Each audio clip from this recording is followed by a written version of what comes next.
오늘 헌법재판소에서는 경찰국 신설 적법성과 대통령 관저 인근 집시법에 관한 판결이 잇따라 나왔습니다.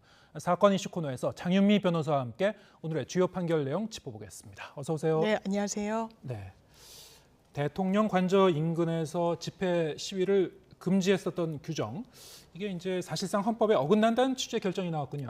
그렇습니다. 네. 사실 집회 시위에 관한 법률 11조에 보면 집회를 원칙적으로 할 수 없는 공간들이 적시가 돼 있습니다. 네. 그중에 대통령 관저와 국회의장 관저, 대법원장, 헌법재판소장의 공간 등의 100m 이내에서는 집회 시위를 아예 원천적으로 불허하는 규정을 갖고 있는데요. 네. 이 부분과 관련해서 헌법재판소가 헌법 불합치, 그러니까 위헌 성격을 갖고 있지만 당장 이 해당 법령을 무효로 하진 않겠다라는 취지의 결론을 내린 겁니다. 네. 이렇게까지 결론을 내리게 된 이유는 사실 100m 이내의 집회 시위 금지라는 것이 어떤 집회의 여러 다양한 모습들을 전혀 헤아리지 않고 일괄적으로 금지하고 있는 것이 상당히 좀 비례의 원칙, 그러니까 필요 최소한의 침획적인 규정만을 가져야 된다라는 헌법 원칙에 위배된다, 이렇게 결론을 내린 부분이 있고요.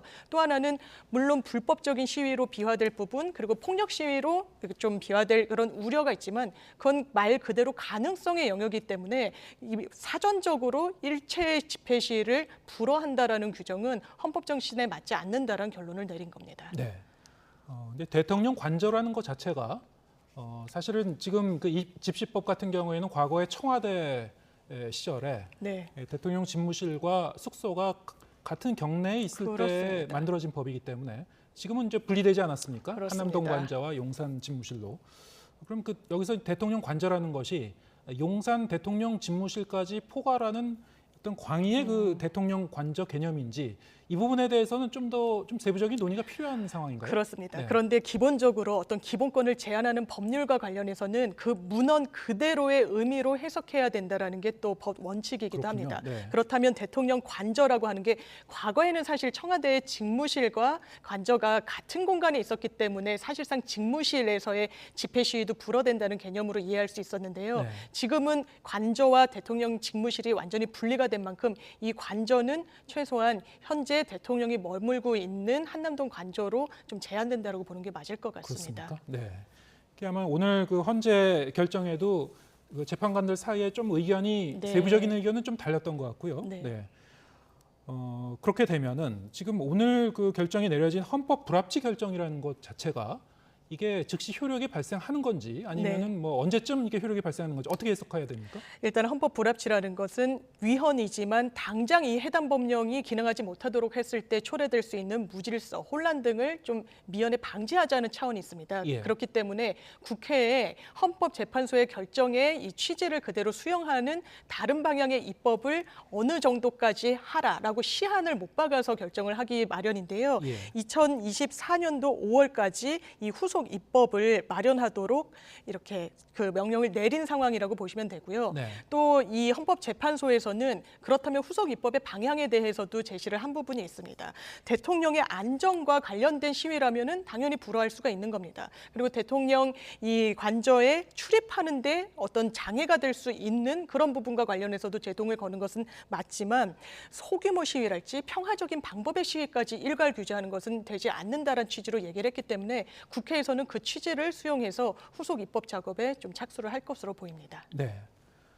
지금 이제 국회에서 좀 이와 비슷한 맥락에서 집시법 개정안을 이제 논의 중인 게 좀 있었는데요. 그렇습니다. 여기에는 이제 대통령 집무실이라고 명확하게 규정을 한 것 같습니다. 네. 용산 그 대통령 집무실과 전직 대통령 사저 100m 이내 집회 금지 내용을 이제 추가하는 그런 내용인데요. 이게 사실 이제 법사위 논의를 앞두고 있다고 하는데 오늘 헌재 결정과 결부져서 어떻게 해석을 해야 되나요? 사실 재검토를 해야 될 것 그렇습니까? 같습니다. 사실 문재인 전 대통령의 양산 사저에서의 대단히 인접한 공간에서 이 시위가 잇따르자 이 부분과 관련해서 좀 대통령에게 뭐 간곡히 요청을 야당 측에서 한 부분도 있었고 예. 그러면서 같이 국회에서 논의를 할 때 그렇다면 대통령, 지금 윤석열 대통령이 직무를 보는 직무실과 문 전 대통령의 양산 사저 인근의 100m 이내에서는 시위를 할 수 없도록 규정하는 안이 최근에 국회 행안위 전체 회의를 통과했습니다. 이제 법사위로 넘어간 단계고 입법을 앞두고 있는 그런 목전에 헌법재판소 판결이 나왔기 때문에요. 이 판결은 어떤 특정 공간을 중심으로 100m 이내라고 일괄적으로 포괄적으로 원천적으로 집회 시위를 못하도록 하는 것은 비례 원칙에 어긋난다라고 판시를 했기 때문에 국회도 그 설시 그대로라면 지금 입법 방향 그대로 입법 추진을 하기는 상당히 어려워 보입니다. 네. 역시 아까 이제 그 얘기했었던 그 대통령 관저라는 부분을 어떻게 해석할 것인가. 네. 오늘 헌재 결정은 글자 그대로 대통령 관저 인근인데요. 100m 이내. 지금 이제 국회에서 논의 중인 거는 대통령 집무실에서 100m 이내. 네. 그러니까 이거 역시 사실은 이제 같은 맥락에서 연결지어 볼 수 있다는 거군요. 그렇습니다. 네, 알겠습니다. 그런가 하면 그 헌재가 행안부의 경찰국 설치에 대해서 이제 국가경찰위원회가 반발해냈던 이 소송, 헌법 소송이죠. 네. 여기에 대해서 이제 각하 결정을 내렸어요. 그렇습니다. 네. 각하 결정이란 건 많은 분들이 아시겠지만 실체 판단조차 할 요건을 구비하지 못했다라는 겁니다. 네. 아예 판단 대상이 되지 않기 때문에 각하, 요건 불비를 이유로 내리는 이 처분이라고 볼 수 있는데요. 사실 권한쟁의 심판을 청구한 겁니다. 네. 경찰위원회에서 이 경찰국 신설의 어떤 근거가 된 규칙은 위헌적이다. 법령상 근거도 없다. 그렇기 때문에 이 부분은 온당치 않다라는 결정을 헌법재판소에 한번 구해본 건데 네. 헌법재판소의 결론은 권한쟁의 심판의 요건 자체를 맞추지 못했다라는 것입니다. 예. 왜냐하면 권한쟁의 심판이라는 건 헌법상 국가기관 그리고 아니면 지자체 등의 권한의 존부 그리고 범위에 대해서 다툼이 있을 때 그 부분에 대한 어떤 의견을 헌법재판소에 구하는 취지이기 때문에요. 예. 헌법재판소 입장에서는 경찰위원회라는 건 사실 경찰청법에 따라서 국회의 입법권자의 결단으로 만들어진 위원회 성격이기 때문에 국가기관의 성격을 갖고 있지 않다. 그렇기 때문에 권한쟁의 심판을 청구할 수 있는 자격 자체가 없다. 이렇게 결론을 내렸다고 보시면 될 것 같습니다. 네. 그럼 이게 경찰국 신설이 적법한지 아닌지 여부는 뭐 직접 심의한 게 아니고요. 네. 이게 오늘 여야가 합의한 그 예산안 이 협상에서도 상당히 이제 경찰국 이 신설과 관련한 그 예산 문제가 쟁점이었습니다만 그렇습니다. 앞으로도 그럼 정치권에서 이게 계속 좀 논쟁이 될 수밖에 없는 그렇습니다. 상황이네요. 네. 지금 말씀 주신 대로 사실 경찰국 예산을 배정하는 문제와 관련해서 여당에서는 당연히 이 정부에서 올린 안대로 통과를 시켜줘야 된다. 이게 예. 윤석열 정부의 어떤 사업의 성격이기 때문에 야당에서도 협조를 해야 된다라고 했지만 민주당에서는 이게 법령상 근거가 없는 어떤 조직의 성격이 있다. 그리고 정부조직법과 경찰법에 따라더라도 이 행정안전부 장관이 직접 통할할 수 있는 그런 근거는 없다라고 맞서왔거든요. 네. 그렇기 때문에 오늘 헌법재판소의 결론이 상당히 좀 기다려지는 측면이 있었던 부분이 있습니다. 네. 그런데 각하를 하더라도 사실 이게 요건은 불비해서 실체 판단으로 나아갈 수 없는 사안이지만 사실 이러저러한 문제가 있다든지 이러저러해서 문제가 없다든지 이런 어떤 설시는 할 수가 있었던 부분은 있거든요. 네. 하지만 그런 입장을 개진하는 것이 또 미칠 파장 등을 우려해서 각하, 요건을 구비하지 못했음을 이유로 결론을 내린 것에 그친 것으로 보입니다. 예, 알겠습니다. 오늘 대법원에서 나온 판결도 좀 알아보겠습니다. 그동안 이제 한의사와 의사들 사이에 오랜 논란이고 이제 갈등을 일으킨 게 쟁점이기도 하죠. 의사들이 사용하는 그 의료 기기를 한의사들이 사용할 경우에 이걸 어떻게 볼 것인가. 여기서 이제 초음파 기계를 사용해도 되냐 이게 적법한가 이게 이제 관건이었는데.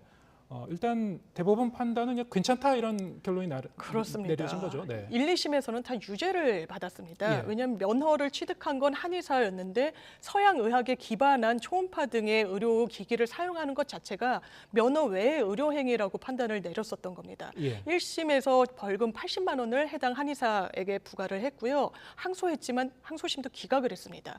그러자 이 부분이 헌법재판소에 위헌법률심판 제청까지 간 부분이 대법원에서 판단을 최종적으로 내리게 됐는데 예. 이 부분과 관련해서는 일단 논리적으로 맞섰던 주장은 이렇습니다. 한의사 측에서는 이 한의사 이 정규 과정에서도 영상과 관련해서 우리가 배우는 부분이 있다. 정규 수업 과정이 있다라고 네. 했지만 나중에 의사 측과 또 이 1, 2심 법원 측에서는 그렇지 않다. 영상의학을 전문적으로 배우는 과정이 있다라고 보기 어렵다라고 하면서 사실 한의사에게 벌금형을 선고를 했지만 대법원에서는 보조적인 의료수단에 불과한 불가하다, 안전성 위해가 있다라고 보기 어려운 의료 전문 기기이다. 그렇기 때문에 그것을 한의사가 사용했다라고 해서 불법이라고 또 의료법 위반이라고 좀 규율하는 것은 문제가 있다라는 취지로 결론을 내린 겁니다. 네.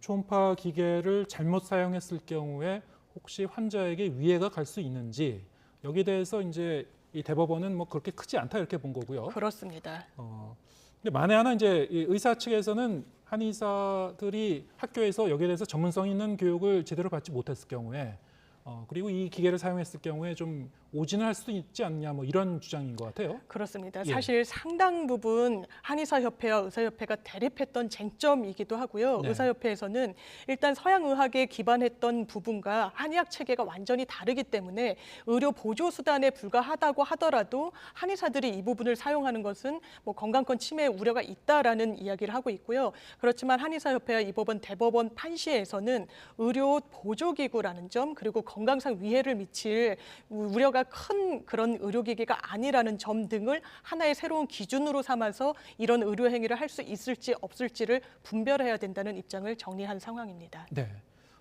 그런데 만약에 이제 비슷한 쟁점이 다른 그 경우에도 이제 적용될 경우에 이게 어떻게 볼 것인가? 이를테면 이 병원 의사들이 사용하는 여러 가지 진단 그 기구들이 많이 있지 않습니까? 뭐 방사선이라든가 아니면 그렇습니다. MRI라든가 등등 있는데 여기에 대해서는 어떻게 볼 것인가? 이게 이제 또 앞으로 쟁점일 것 같아요. 굉장히 쟁점이 많이 남아있다고 봐야 될 것 같습니다. 예. 사실 초음파 기기는 좀 비교적 아주 숙달된 의료 기술을 습득하지 않더라도 사용할 수 있는 그런 기기인 부분이 좀 있기도 하고요. 그렇지만 더 많은 의료기기를 사용하는 데 있어서 기술이 필요한 부분까지 대법원이 허가를 내줬다라는 취지는 아닙니다. 예. 다만 그 기준과 관련해서 보조 수단인지 그리고 국민의 건강권과 관련된 부분을 한 부분이기 때문에 네. 하나하나의 어떤 기기마다 판단은 좀 달리 내려질 가능성이 있습니다. 예, 알겠습니다. 오늘 말씀 여기까지 듣겠습니다. 장현미 변호사였습니다. 고맙습니다. 네, 감사합니다.